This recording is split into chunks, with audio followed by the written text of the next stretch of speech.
आप देख रहे हैं योर मनी और योर मनी में बातचीत कर रहे हैं हम पंकज सर से आपके सवालों पर भी और साथ ही साथ आज के टॉपिक पर भी कि बिजनेस साइकिल फंड्स के अंदर किनको निवेश करना चाहिए, कैसे निवेश करना चाहिए और कब उनमें से एग्जिट करना चाहिए, इस पर भी हमने बातचीत की। लेकिन अब पार्थ पटेल साहब हमारे साथ मौजूद हैं बातचीत करने के लिए गांधीनगर से। पटेल साहब नमस्कार, क्या सवाल है आपका? नमस्ते सर। सर मैंने अपना पोर्टफोलियो शेयर किया है। मेरे पास पहले 35 फंड्स थे, उसको रिड्यूस करके मैंने 15 कर दिए हैं और अभी भी मैं उसको 10 के 9 या 10 के अंदर करना चाहता हूं सर। तो मैंने जो फोलियो भेजा है उसमें से कन्वर्ट करूं या फिर कोई दूसरा ले लूं, वो एक क्वेश्चन था। और दूसरा कि मैं मेरी डॉटर्स के लिए एजुकेशन और मैरिज के लिए आफ्टर 7 to 8 ईयर्स मैं SIP करना चाहता हूँ 45 या फिर ऐसे एज पर योर सजेशन। और टॉप अप में कोई इश्यू नहीं है सर। तो वो एक 70 to 80 लाख का टारगेट तो था आप जी सर। ओके आपने पार्थ सर दो बात मैं आपसे पूछना चाहूँगा। आपने जब ये 35 फंड चुने थे तब वो कौन से साल था और 35 क्यों चुने थे उस समय पर? सर 2007 से मेरी SIP चल रही थी और उस वक्त इतना नॉलेज नहीं था, तो जैसे जैसे जैसे सजेशन मिलते गए तो नए नए फंड ऐड करता रहा।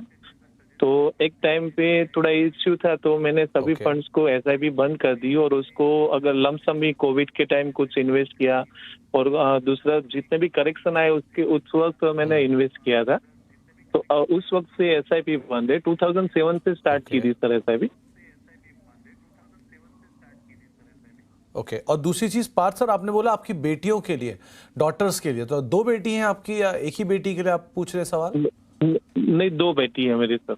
और अभी थोड़े सुकन्या समृद्धि बॉन्ड भी है और डायरेक्ट इक्विटी में भी 40 to 50 लाख मेरे मोस्ट ऑफ स्मॉल कैप में इन्वेस्टेड है।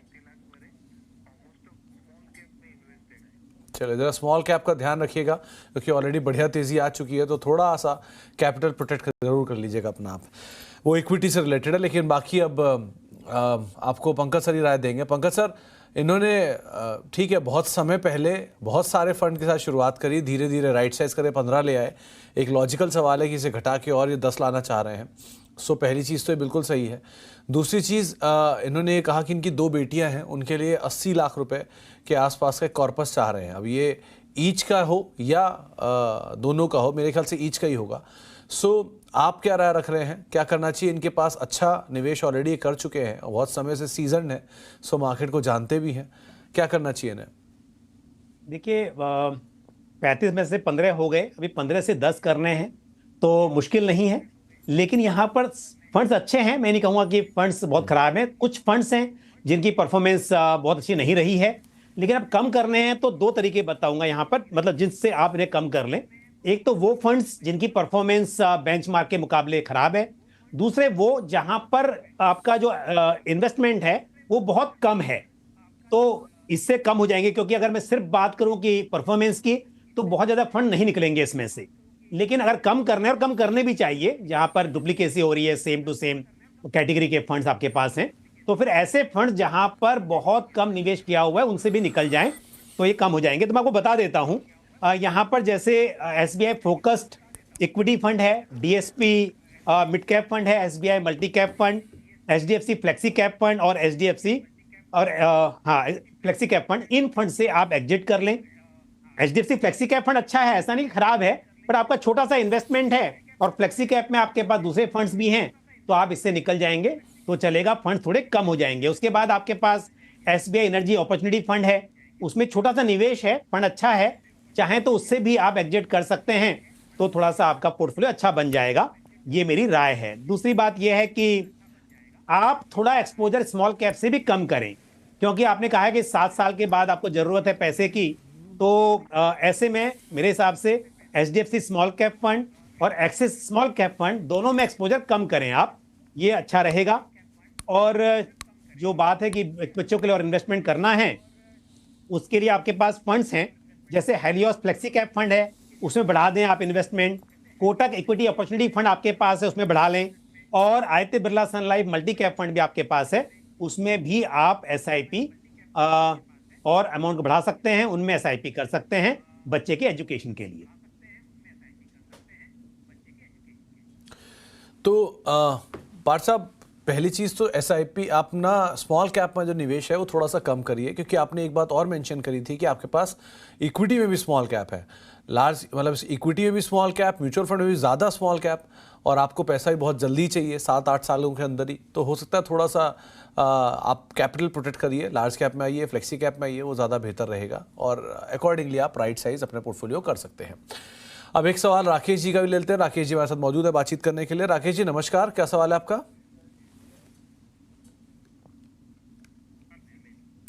शायद संपर्क नहीं पा रहा है। इनके सवाल के हिसाब से इन्होंने 40 साल इनकी उम्र है, मंथली निवेश करीब करीब 9,000 रुपये के आसपास की SIP का है, 15 साल में ये 50 लाख का लक्ष्य साध कर चल रहे हैं और सालाना 10% स्टेप अप ये कर सकते हैं। ये पोर्टफोलियो का रिव्यू मांग रहे हैं। इनके पोर्टफोलियो में वैसे तो आप पंकज सर सारे फंड सही हैं, बस एक सेक्टोरल फंड इन्होंने जरूर चुन के रखा हुआ है, Tata Nifty auto index fund. दो सेक्टर ये वैसे साइक्लिकल तो नहीं है, लेकिन करना क्या चाहिए इन्हें अपने चारों निवेश में? तो सही बात है, फंड सभी अच्छे हैं, बट वही बात मैं भी दोहराऊंगा जो आपने कही कि इनके पास एक ये जो निफ्टी ऑटो इंडेक्स फंड है टाटा का, उसमें चाहे तो ये निकल जाए, नहीं तो अगर रहना है कोई दिक्कत नहीं है, बट फिर आपको थोड़ा पता होना चाहिए कि कब यहाँ पर आपको एग्जिट करना होगा, उसकी जानकारी थोड़ी होनी चाहिए, तब अच्छा होता है। हालांकि जैसे आपने कहा कि सेक्टर सिक्लिकल नहीं है, पर फिर भी हम जानते हैं कि हर सेक्टर्स का एक टाइम होता है जिस टाइम पर वो बेहतर परफॉर्म कर सकता है या कम कर सकता है, तो बस इतना सा ध्यान रखिए। बाकी सभी फंड्स आपके बहुत अच्छे हैं। और दूसरी बात यह है कि अगर 12% का भी CAGR लेकर चलूं तो 9,000 रुपये महीना आप निवेश कर रहे हैं, उसके हिसाब से 15 साल में करीब 43 लाख रुपीज इकट्ठा हो सकते हैं। और अगर आप के जो टारगेट है कि 50 लाख करना है, अगर 14% के आसपास रिटर्न मिल पाया, जिसकी उम्मीद कर सकते हैं, तो फिर आप 50 लाख भी कर पाएंगे। पर फिर भी अच्छा होगा कि आप समय समय पर स्टेप अप करते रहें, निवेश की राशि को बढ़ाते रहें, तो ये आसानी से मुमकिन हो सके कि आप अपना टारगेट अचीव कर लें।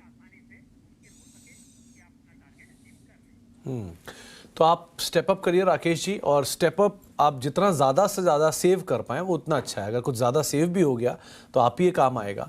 तो आप जितना ज़रूरत से ज़्यादा आप जितना सेव कर पा रहे हैं, किसी चीज़ को बिना हिट किए या बिना कोई तकलीफ में आए, आप उतना आराम से सेव करिए और आपका निवेश का गोल जो है वो अचीव हो सकता है। बाकी आपके ऑटो फंड को लेकर थोड़ी सी राय आपको पंकज ने दी है, आप उसके हिसाब से रणनीति बना सकते हैं। पंकज सर, जाने से पहले टॉप 4 फंड्स। बिल्कुल, देखिए लॉन्ग टर्म के हिसाब से प्लानिंग कर रहे हैं तो ऐसे में ICICI prudential value discovery fund आप कंसिडर कर सकते हैं, Motilal Oswal large and mid cap fund, साथ ही महिंद्रा मैन्युलाइफ का मल्टी कैप फंड और बजाज फिनसर्व का फ्लेक्सी कैप फंड आप कंसिडर करें। तो ये 4 फंड आपकी स्क्रीन पर हैं, आप इनमें अकॉर्डिंगली निवेश कर सकते हैं। ICICI प्रूडेंशियल, मोतीलाल ओसवाल, महिंद्रा मैन्युलाइफ और बजाज कैपिटल, चारों अलग अलग AMCs के 4 फंड आपको बताए गए हैं। आप उनके हिसाब से अपनी रणनीति बना सकते हैं। बहुत बहुत शुक्रिया पंकज सर हमारे साथ मौजूद रहने के लिए, सारे सवालों पर बातचीत करने के लिए और आज के टॉपिक पर भी अपना व्यू हमसे शेयर करने के लिए बहुत बहुत शुक्रिया सर। फिलहाल अब योर मनी को ही समेटेंगे, एक ब्रेक का वक्त है और ब्रेक के उस पार खबरों का सिलसिला बना रहेगा। नमस्कार।